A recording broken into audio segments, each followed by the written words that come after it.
In today's interview, we're talking with Matt Deitsch. Matt's one of the co-founders of March for Our Lives. He's a New York Times best-selling author. He sits on the board of Headcount, which is a voter outreach organization. He's a Clio Award winner. He's a Cannes Lion Award winner. And he's a towering figure when it comes to youth organization. You don't want to miss this conversation.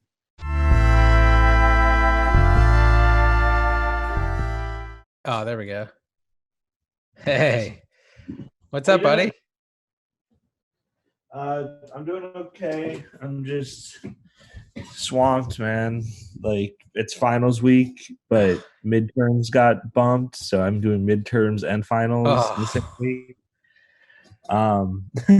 And like running the world as well at the same time. Trying to just make a difference. Just trying to figure out what I have to do to meet this moment, really. Yeah.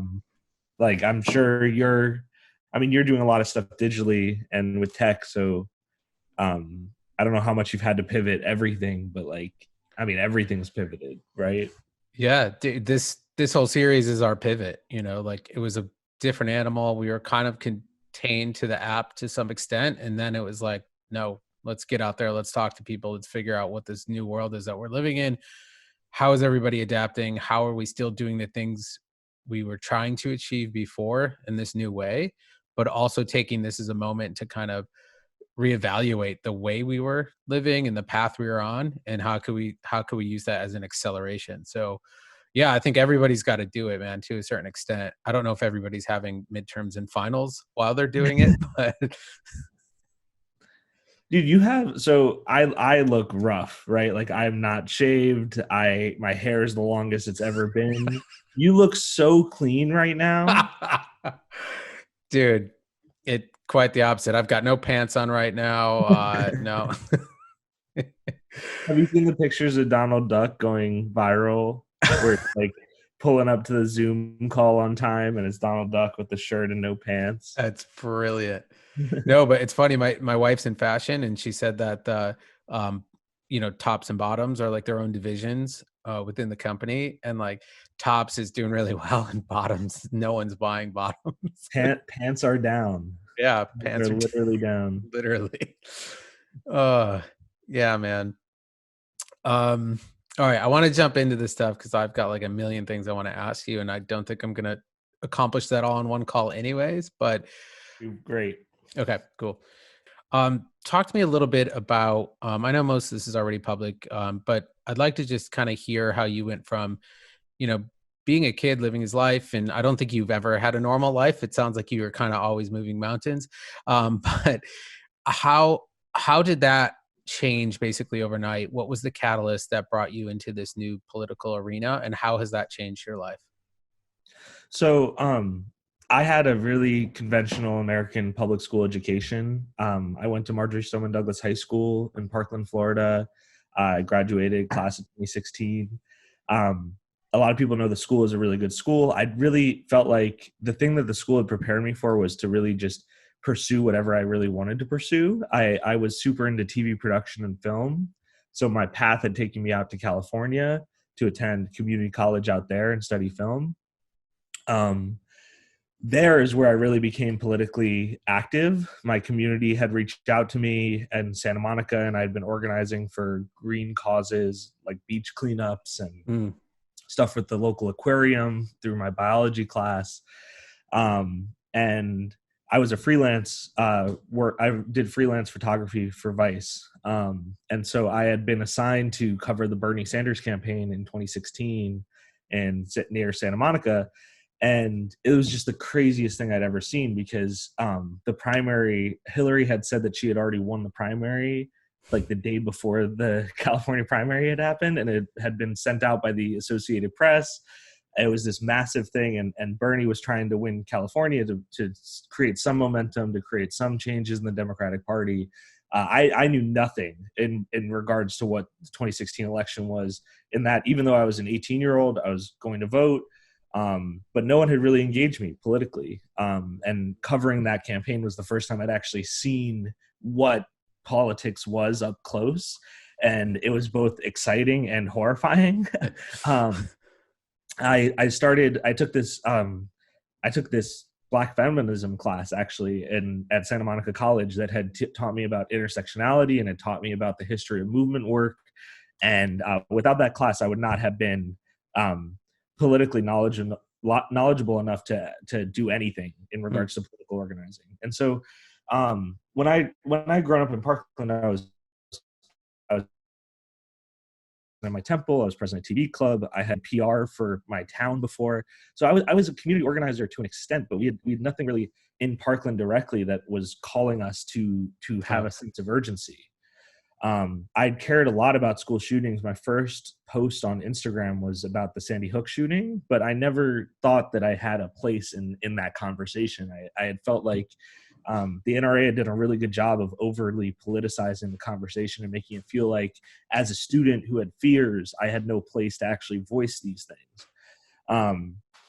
But so Santa Monica College, I had graduated in a year with my AA. I transferred to Cal State Northridge. The wildfires happened. Campus is closed. I couch surfed for a little bit and ended up in a lot of debt, not really knowing what I was going to do with my life. During this time, I was super into Oscar short films. And so I had watched all the Oscar-nominated short films, which that year was all about what was happening in Syria and Yemen. And so I had just seen these kids that were younger than me dying in these desperate situations. And I was shaken to my core, and I did some research, and I found that if you could send $50, $100 in these sort of micro grants and micro loans to these education programs, you could greatly help young people be more creative and pursue just like telling these stories and surviving this horror. And so I designed these shirts. They were War and Peace. I don't know if you've heard of this story from Jamal, but we designed these familiar, shirts. but I certainly want people to hear this. Yeah. And the whole idea was to use art to show that, like, as a 22-year-old, as an 18-year-old at the time, we had been in war my entire life as America, like as American citizens. Yeah. And to us, we never see the horrors of any of this. We see parades and fireworks and flowers. And so I wanted war to be represented on that. So it was parades, it was flowers, and peace was drones and bombs. And I designed these shirts just as throwaway shirts. I had no idea what I was going to do with them. And then Jamal had reached out to me and went through my notebook and was like, this is incredible. We should do this. Let's do it for a reason. I love this microloan idea. And so January 2018, we start building that out. And I'm so set. We're so excited. Things are coming together. I'm bouncing back from being basically like couch surfing homeless for like 2.5 months, 3 months. And Jamal brings in one of his friends, and I bring in one of my friends to work on the project. And Jamal's friend is Joaquin Oliver, and my friend is my friend Max Stein. And we're set to film on February 9th, 2018, and we bumped it a week to the 16th. And Joaquin was killed at Stoneman Douglas on the 14th. So 17 people were killed on February 14th. It's my sister's birthday. She was a freshman. She was in her one class that wasn't in that building when the shooting had happened. Wow. And so it's horrifying because Parkland is the safest community in Florida. It was voted the safest place for over a decade. I tell everyone, if it could happen in Parkland, it could happen anywhere. Yeah. And my immediate reaction to the shooting was that it just wasn't happening, that this wasn't it said casualties, multiple casualties, but I thought that meant 2 or 3. And I thought just maybe it wasn't anyone, like it was just like not real. And then as you start seeing faces, and I see siblings, I see people I know, I see coaches I had, and you just everything just gets reevaluated. You have to look at life differently. Yeah.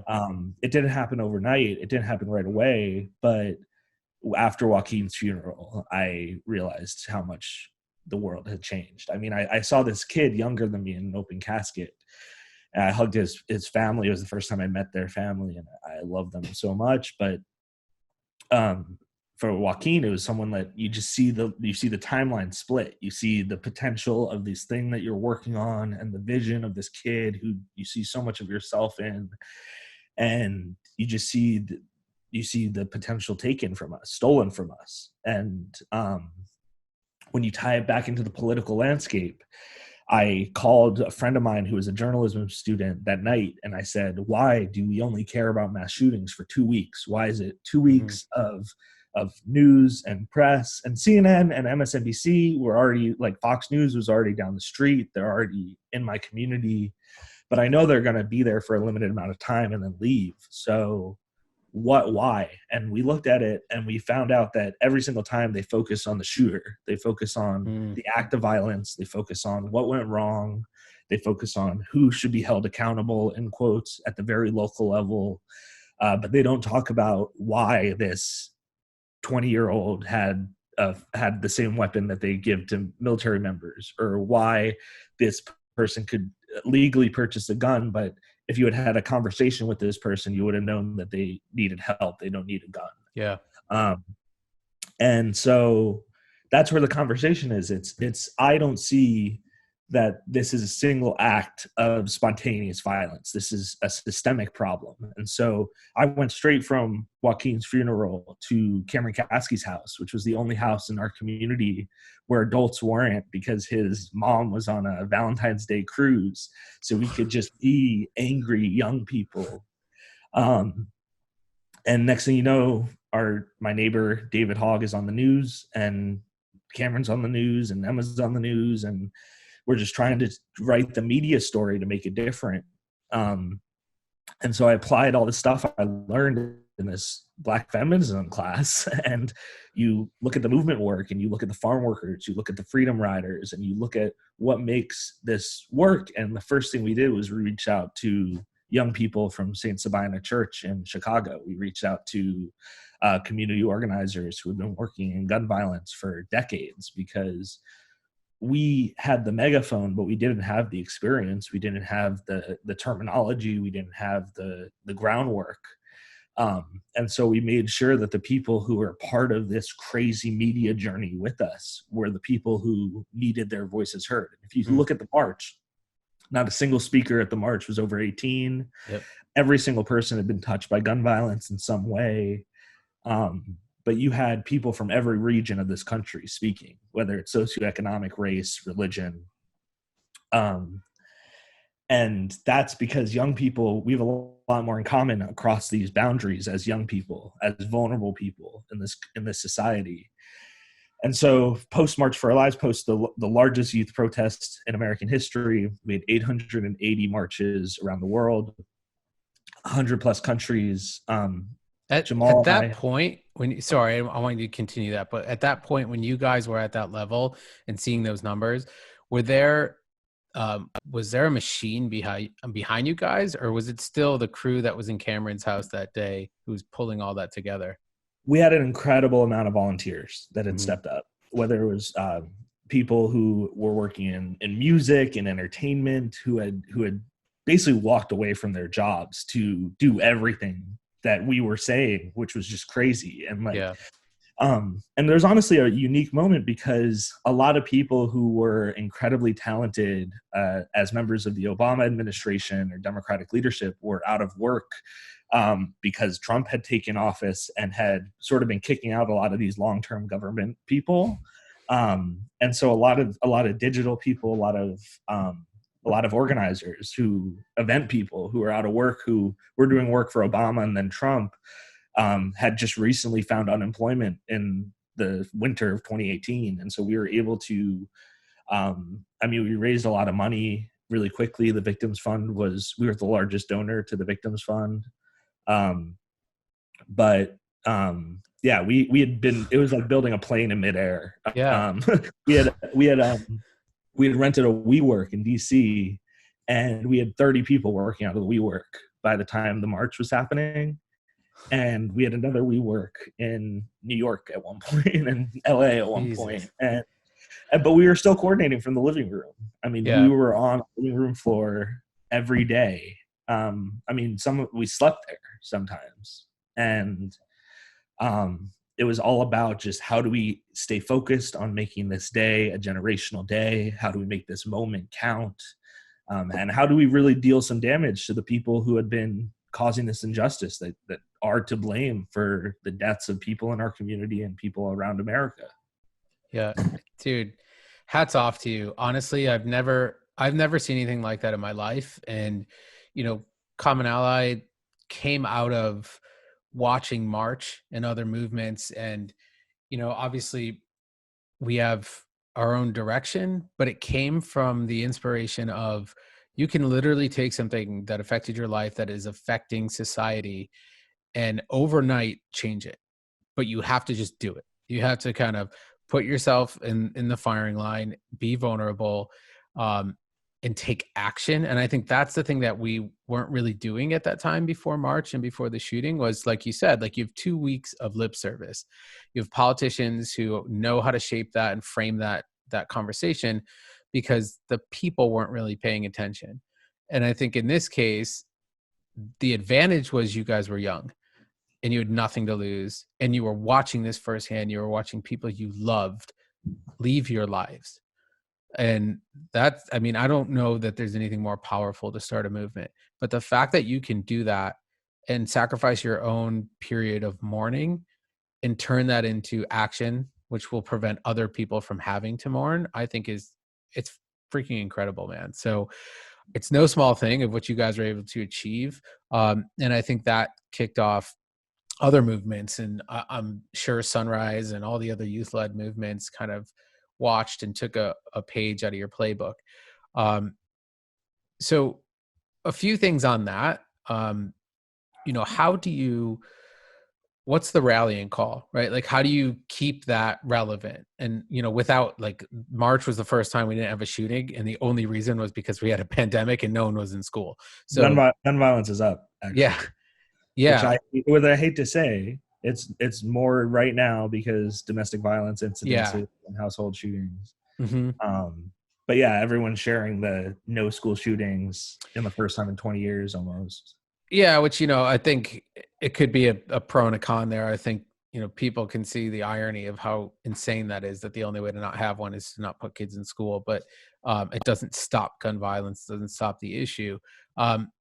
As a movement, though, who led the world's biggest march, the youth-led march, and has a very strong face-to-face campaign, how now, given the quarantine and the pandemic and everything happening, how do you guys kind of pivot that and show people they can still be effective even though they can't be face-to-face and knocking on doors?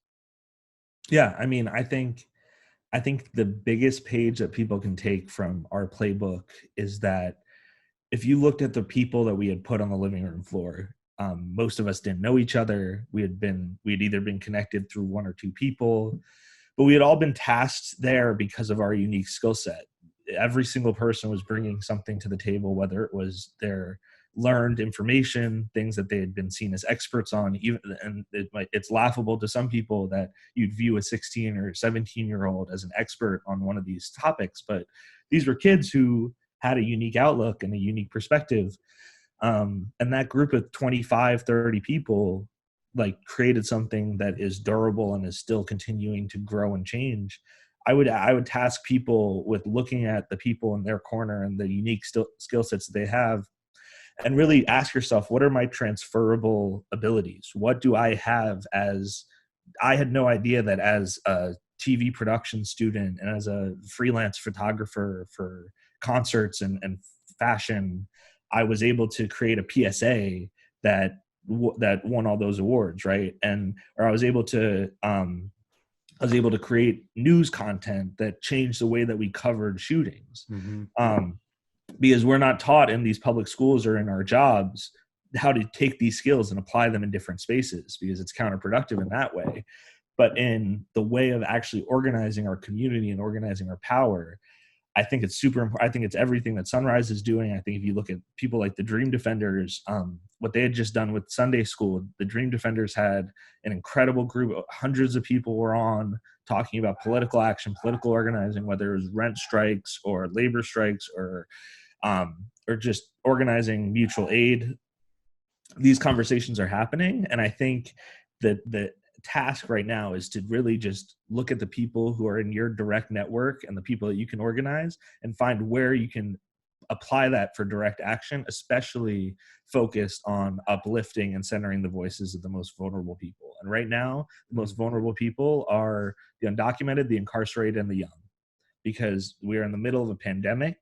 And these are the voices who are aggressively left out of the conversation. You hit it right on the head when you said that we were able to go in and we had nothing to lose, because a lot of these people come and sit at the table and they want to keep that seat at the table. They want to stay relevant. They want to climb to some place. They want to acquire some position or something. Yeah. And as young people who know that our lives are on the line, right? Like I know that, like, my life has been threatened doing this work, and it's not something that you brag about or something that you value, but it's something that you acknowledge as the sacrifice that you need to do in order to stand up for something in the face of grave injustice.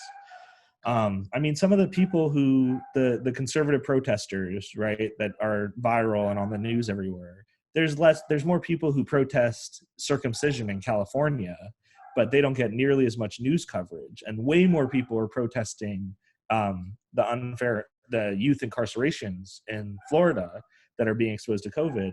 But the media focuses on the conflict and the political agenda that best serves the people who are in power. I used to say the media was biased to sensationalism, which I believe, but I think if you look at how much working people and young people, undocumented people, and incarcerated people are left out of the perspective of what is going on in the conversation, I think anything that we can do as anyone who has any power or position or privilege can use that and leverage that to best serve the people who we're not serving right now. And so in this moment in 2020, that whole message of the reason I really loved being a part of the Sanders campaign, the whole message of fighting for someone who you may not know, fighting for the other person instead of demonizing the other person. I think that's really where our politics has to go, because the power is on the other direction. The power is going towards, let's demonize the immigrant, let's demonize the other. And the more that is happening, the more shootings will happen. The more that's happening, the more we will see tragedy after tragedy, and we'll be unable to come together as a country, as a people. And so I just challenge people to have these bold conversations, but to mostly create space for these uncomfortable conversations, because people need to be challenged. People in power need to be challenged, and power is never handed over. It is never handed over. It's a fairy tale that it's handed over. No, and so we need to write our own. No, that's great, man. That was one of the questions I wanted to ask you too. Of, I think people see March as a progressive movement. I honestly don't. Like, I think that you're literally just fighting for life. Like, I don't see how that's politicized. I mean, obviously, I see how that's politicized, but it shouldn't be, right? And part of what we do is, remaining issue based and nonpartisan. It's hard to do that sometimes because some things are very black and white. But I think it's important to do that in the sense that, like you said, we can't demonize other. That's harder to do these days because of how polarized everything is.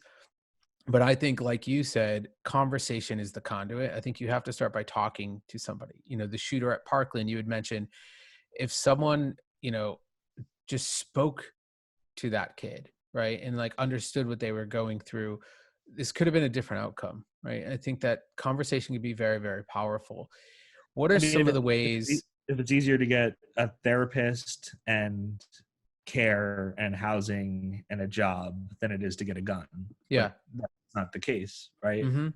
Yeah, of course. And that's, I mean, there's multiple flaws that are wrapped around that. I think that contribute to that for sure.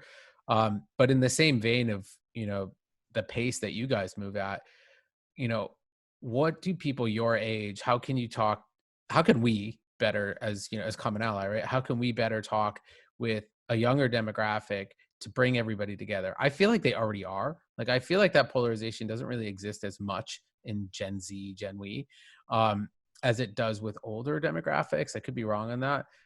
But where are some of those common ground lines where people can actually come together and fight alongside you? So, I mean, I think power and privilege plays a lot into it. If you look at how young people are served in the political space, and especially the nonprofit and corporate spaces, young people rarely have agency to create their own strategy, their own plans, their own projects. A lot of the time, young people are handed like options or like a multiple choice question. Um, and a lot of times we're handed ideas. And I can't tell you how many times I've been approached by people who say, I know how to end gun violence. It's XYZ. You should go do this and we'll do whatever. And it might be the worst idea I've ever heard. But they have the resources, right? These people have the power, they have the space. And I think if people like that were listening, and the space was created for them to listen and really hear the voices that they ignore for so long. I've been in rooms with rich people, and violence intervention programs are the best way to end community gun violence. It provides jobs for people who are formerly incarcerated. It creates community center space and activities and engagement. And so young people um, are more inclined to seek opportunity instead of have a lack of opportunity. And these programs they can be funded for $5 to $10 million in major cities, right? In Milwaukee, in New York, in Oakland, and they save billions in hospital fees, policing fees, whatever factors into that. But people don't listen to that because it caters to a mostly Black and brown audience, and it's not ending school shootings in white schools, but it's saving way more lives than the conversation over here is saving. And so that's a huge thing that people need to do, is they need to recognize the limited perspectives that they carry and the biases that they have internalized. And when you're tapping young people, and like if CommonAlly was to tap young people and reach out to people, the first thing I'd ask you to do is to look and make sure that you're not reaching for the same young people in the same networks, that you're going to the same, oh, we want this political kid, so we're going to go to Next Gen and ask them for help, or we're going to go to this group and ask them for help. And you're going to end up with the same 4 kids from that group and the other same 4 kids from the other group. Which was a huge issue early on in organizing, is that we had the same types of kids coming up in our organizing, the same types of suburban kids, same types of white kids from middle-class families. And this has to be a multi-generational, multi-perspective, multiracial movement, because if it's not, then who are you serving? Right? Like who is this vision serving? And so, yeah, you're right. It's not progressive. It's inclusive. It's like people would think access to healthcare is radical and is an ideological standpoint. But if you come from a family in which no one has ever seen the doctor and can't afford to see a doctor, you think that's common sense. Or if you think that access to clean water or affordable water is a human right, and then you see that there are communities around the country that don't have that, that's not a Republican or a Democrat thing, but it has become that way because desperation is profit in this country. Yeah, no, that's oh, I hate that that's spot on. I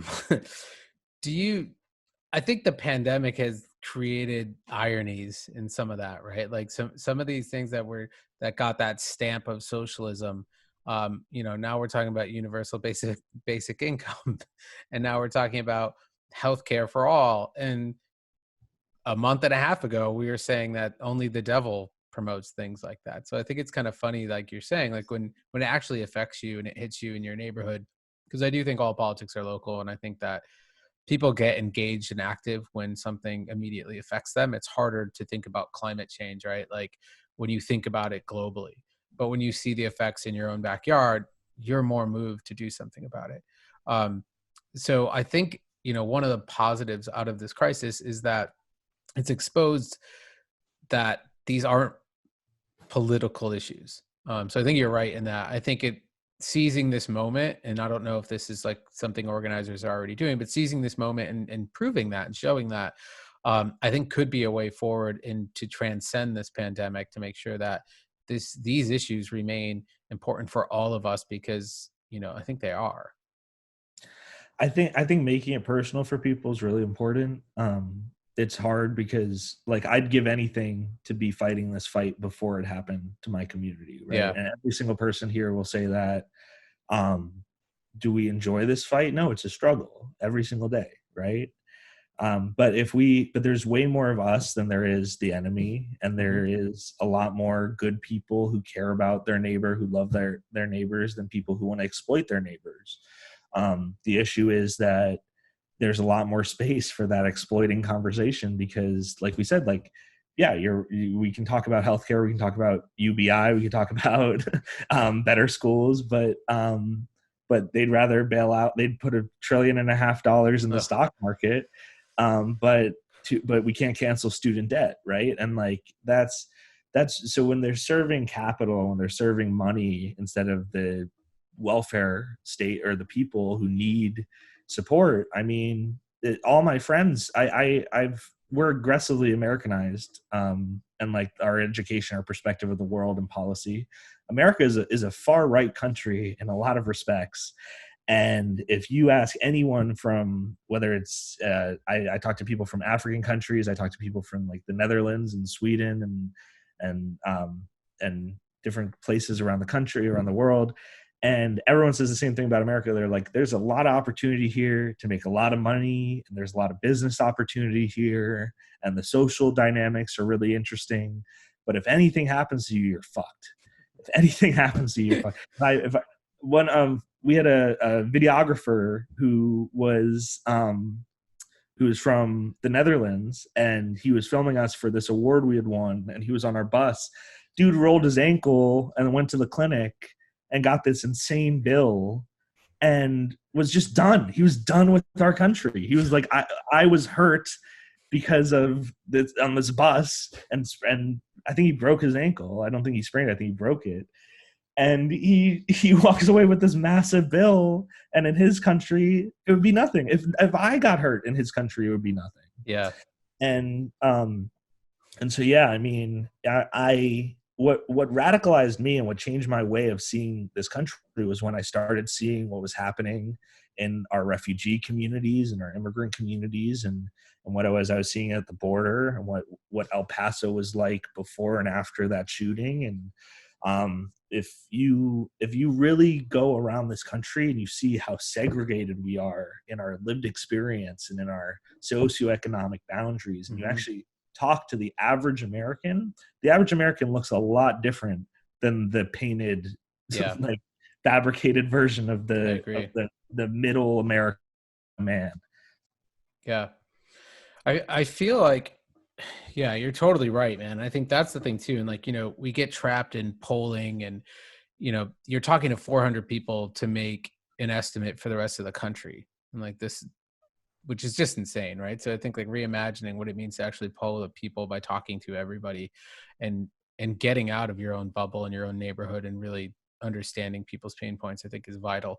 I also see, you had mentioned this as, I feel like people who are opposed to some of these things frame it and wrap this conversation around the economy and the economics of it. What's the argument there, right? Like when we talk about helping people who need it, right? I understand the economic benefits long-term of doing that, right? I don't know that everybody really sees it in that light. I think there's a lot of, why do I pay for this person who needs help when I've worked so hard? And like, how do you fight that narrative? Because I hear that a lot. So I think it's interesting because the economic argument is a consistent thing in our country, where we have excused the greatest sins of America for economic gain. Yeah. My brother was talking to me about this earlier. And if you never talked to my brother, you 100% need to meet him. Yeah, I need to, man, for sure. Ryan, right? Yes. Yeah. He's in the other room. He's in his class right now. We're all on Zoom just doing school. Well, tell him he can't escape us. No, he can't. But so he was talking to me. He goes, we need to talk about just the places in our economy that are just evil, whether it's the oil and gas industry, the fracking industry, the the healthcare administration industry, where it would be cheaper for us to give healthcare to everyone than to sort of profit off this. But I it's been a long conversation, whether you go back to Eisenhower, where he talked about the military, the congressional military complex choking our economy. Most of our economy is rooted in the military, fighting wars that really no one can tell you why that we're fighting them. And but I go back to this quote, I'm trying to pull it up. Sure. From RFK, where he talks about, he spoke to college students, and he says, too much and for too long, we seem to have surrendered personal excellence and community values in the mere accumulation of material things. Our gross national product, now over $800 billion a year, but that gross national product, if we judge the United States of America by that gross national product counts air pollution and cigarette advertising, ambulances to clear out our highways of carnage. It counts special locks for our doors and the jails for the people who break them. It counts the destruction of the redwood and the loss of our natural wonder in chaotic sprawl. It counts napalm. It counts nuclear warheads, armored cars for the police to fight riots in our cities. It counts Whitman's rifle and Speck's knife, and the television programs which glorify violence in order to sell toys to our children. Yet the gross national product does not allow for the health of our children, the quality of their education, or the joy of their play. It does not include the beauty of our poetry or the strength of our marriages, the intelligence of our public debate, or the integrity of our public officials. It measures neither our wit nor our courage, neither our wisdom nor our leaning, neither our compassion nor our devotion for our country. It measures everything, in short, except the things that make life worthwhile. So that like whole argument, Wow. where people talk about the economy, what does the economy mean to the 500,000 people who are sleeping outside? Yep. What does it mean to the 600,000 that are going to go bankrupt because of healthcare costs this year? What does it mean to the veterans who are working people, come from working families, and then go to serve this country and play their part in this machine that runs our economy, just to come back and be left behind? Yeah. Or be put onto opiates and be shuffled along this terrible process. Or the people who are descended from slaves in this country, who are now make up the largest share of our incarcerated people. And we have prisons that are meant for profit, in which we're spending more per bed there than we are per desk in our classrooms. So the economy it's not broken. It's been working. It's just working for very few people who don't have human interests. They have special interests. But they become a part of that narrative too. You know, I've talked to a lot of people who say they're the ones affected. They're the ones that are feeling the pinch. They're the ones with $500 in their savings account. They're the ones who don't have big portfolios, you know, aren't seeing the benefits of the economy that they are going out and campaigning for. That disconnect, and I don't know if that's just like a propagandized, you know, intake, right? That you're kind of just feeding back what's been fed to you, even though you know that it's not really helping you. I see that a lot, so especially, you know, the last couple of years, it's been pretty prevalent. But I'm with you. I think that the economy needs to have an asterisk next to it, and there needs to be this well-being and quality of life that's attached to it, because otherwise, what is it for? Yeah. And too often do we get later in life until we realize, like, oh, we've missed the real value. So I think it's important to say that. It's good to hear that from someone in the younger demographic. Really, that is our future leaders. And one thing, you know, tapping into that as well is, I know that before you had said, you know, we were robbed, and you were talking about the shooting, but in general, do you feel that your generation is somewhat robbed of your childhood? I feel like you guys have taken the mantle of, well, fuck it. You guys are going to do it. We're going to do it. It affects us, our future. So we're going to take this over. And doing that, I mean, you yourself, you've been all over the world. You know, you've been threatened, like you said. You've been organizing, and maybe not living as much as you want to in other things. You know, I think you find gratification in what you do. So I'm not discounting that. But do you feel robbed at all, or do you feel empowered, or both? Both. I do feel both. Not to like lean back into my religious. So I was a religious science major at one point, but I dropped that to study film more. But Jesus says to imitate the children, be childlike, not childish. And so I think I lost my childhood, the part of me that allowed the space to fail, the space to learn, to be playful, because the world is so cruel and violent. But I still feel like it's a state of mind to be that unconventional version of yourself that's okay with the mistakes, that's okay with the shortcomings, because you know that it's a lesson, that you know you have time to think in a space of abundance and not scarcity. I think that's really what it means to be a young person right now. But yeah, I mean, I don't remember a time before 9/11, man. Like, I don't Yeah. remember. I don't know.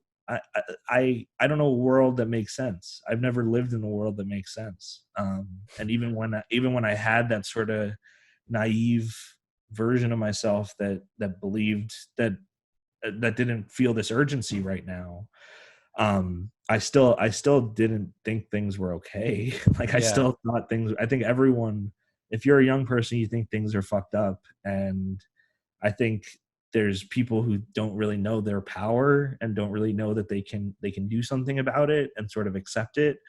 But I mean, if you look at the mental illnesses that we're dealing with at an alarming rate, and you look at the debt that we're carrying at an alarming rate, I mean, this was the society we inherited. It wasn't something I didn't build this place. I like, this isn't like, I love America. I love this. I love the people here, but this isn't the America that I want to live in 20, 30 years, or Yeah. even 5 years, 6 years.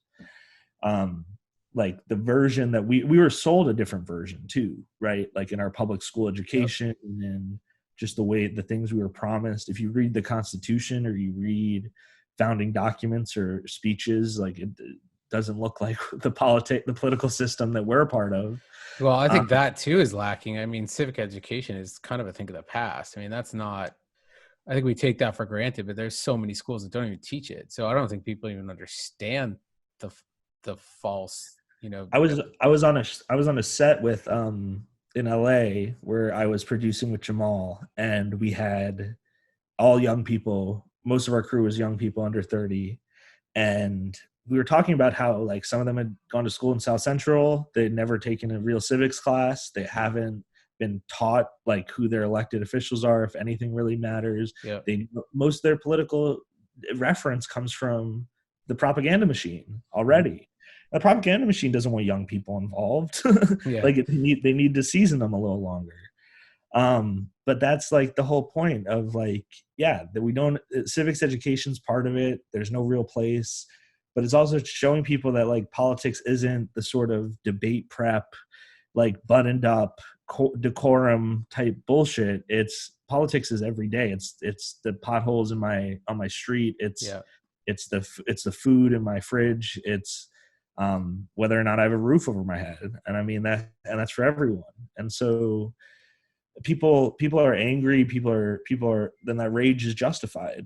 And I think that there has to be a way to harness that anger and that rage and put it in a positive place, because there's just, the alternative is too dark. Dude, that's, yeah.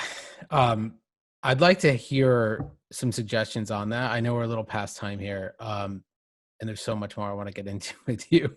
But going off of that, what are some of your suggestions for people to harness that rage, to turn that into action? Young or old, like, I don't want to, say that this is all youth led and that this is all youth specific. I think we're all affected by it. I have a 5-year-old. I'm worried about her future. I started this to give her a better future, right? Like, I think everyone kind of wants to be effective. Um, what are, like, 2 to 3 things people can do, like, right now, to make the change that they want to see, regardless of where they stand on things? First thing I would say is if you're not registered to vote, register to vote if you Yep. can. If you can't, try to register other people. But that's the first step in organizing yourself, is recognizing the different levers that you have, the different power that you have. Voting is, people talk about it like it's the most important thing. I think it's really important, but it's not the most important thing. It's not. It's one of the many tools in our belt to be in this fight for justice, for democracy, whatever you want to call it. The second thing I would say is educate yourself. So when you're organizing people, you're exchanging information, you're learning about their perspectives, you're learning about what they're going through, but you also need to be looking back and following the roots of the other side's power, whether it's the military industrial complex, the prison industrial complex, if it's drunk driving, if it's school safety, if it's whatever your issue is that you care about, that affects you, that you see as your route into political action, educate yourself on the history of that and the work that's been done there. And the third thing I'd say is, to quote someone from the Bernie camp, they said democracy should be measured in strikes, not votes, because most of the people, the essential workers who are striking, a lot of them can't vote. I mean, they're undocumented or formerly incarcerated. We don't live in a democracy in America.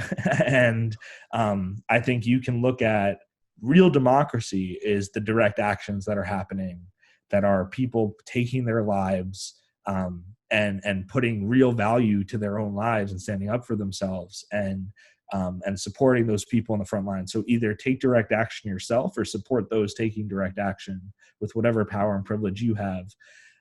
We can't have people have savior complexes. We need people to be listening. We need people to be organizing. We need people to be serving. Asking that question, what really matters and who am I serving with these actions? I think that's really what it is, because activists who are doing this for likes and retweets aren't the activists that are going to be changing anything. They might be the names that you know, but the ones that are changing things are the ones who are getting their hands dirty, that are meeting people, who are organizing the people in their corner and convincing the people in the other corner. And the way that we do that is direct action. The way that we do that is organizing. And we have so much to look back on and look to that is happening. And that's really what it is. Like when you see the changes that March was able to do and the changes that you're going to be able to do, like we're on the shoulders of giants, right? Like there are so many people who have tried this, who've swung and missed or swung and got on first. And we have to bring it home and we have to keep fighting. But it really starts with that recognition of, okay, this is going to be hard. This is a struggle. They killed Fred Hampton when he was 21, right? Yep. Like some people will tell 21-year-olds that you're just kids. You shouldn't be talking about this stuff. You wait your turn. But we can't stand in line anymore. America has always been about standing in line and waiting your turn. And that's why a lot of the people, the conservative working class people who get angry, they think that they've been waiting in line and they've been cut in line, that Black people or Mexican people are being put in front of them in line. And that's where that anger comes from. But if we realize that we don't need to be standing in line this whole time, that we can actually take our dignity and take ownership over our own lives, I think we'd be a better country. I think we'd be a better people. And I think that is really it's the blueprint for 2020 and for tomorrow. Dude, that's freaking beautiful, man. Honestly, you're asking good questions, man. I don't talk like this always. Yeah, I can't ask for better responses, man. Honestly, that right there is a unifier of just to get out of line, get out of that freaking line. Really well put. I don't want to ruin it with my own mouth. Incredible, man. I appreciate you very much for creating this space and for holding these conversations. I watched a little bit of Jamal's, so it was really good. Nice. Yeah, it's gonna be great, man. I can't wait. Yeah, this is a whole new thing. We'll see where it goes. But I think that this feels more right than anything we've done, and I've been proud of everything we've done to date. So I think that's a good sign. And we're talking to good people across the board, whether they're experts or whether they're, cleaning the hospitals right now that nobody's talking about or talking to. You know what I mean? Like everybody has to have their voice elevated right now. But I'm very careful to frame that in a way that, the pandemic is very current, right? It's something that's affecting all of us. So it needs to be talked about. But I'm watching a lot of people frame things only in that and then leave it there and feel like they've done something. And I think that's just a missed opportunity. So I want to make sure these conversations, keep happening and keep moving that needle. And then those conversations turn into action. So I can't thank you enough for showing, our users and people out there watching this how to do that and how to actually, you know, turn that passion that I think all of us have in one way or another into action. So thank you so much, Matt, for taking the time with us today. Aaron, thank you for valuing content and for putting out incredible content. Thanks, dude. I cannot tell you, like, if people who know me, and you can ask Jamal, you can ask Rania, you can ask whoever has worked with me, like, I am a content fiend, and no one in the political space is valuing it to the degree that it needs to be valued.